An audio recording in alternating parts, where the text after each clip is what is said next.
الرقم مرعب والصور القادمة من الغرب تدمي القلوب.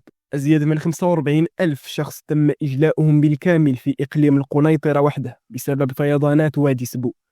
نحن نتحدث عن عائلات فقدت منازلها ودواوير محاصرة بالمياه منذ أزيد من 8 أيام. في إقليم القنيطرة يتواصل الإجلاء التدريجي لآلاف الأسر تنفيذا لتعليمات الملكية سامية لحماية الأرواح. السلطات عبأت المروحيات والخيام لإيواء المتضررين. حتى المواشي لم تسلم، حيث تم إيواء آلاف الرؤوس من الأغنام والأبقار بمركز دوار الهماسيس. لكن وبالانتقال إلى إقليم سيدي قاسم وتحديدا جماعة الحوافات فالوضع كارثي. الساكنة محاصرة تماما، ونفاذ الأعلاف تسبب في نفوق جماعي للماشية.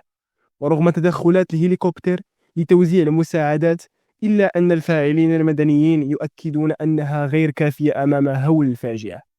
وفي صور تجسد التضامن، بادر مواطنون في دواوير لم تصلها المياه بجلب المؤونة عبر الجرارات لإخوانهم المحاصرين، في حين تواصل السلطات في سيدي سليمان توزيع الملابس والأغذية على المتضررين في جماعات المساعدة وأولاد حسين. قلوبنا مع أهلنا في الغرب والشمال، ونتمنى منكم مشاركة الفيديو ليصل صوت المحاصرين لكل غيور على هذا الوطن. كانت معكم أخبار اليوم تي في. السلام عليكم.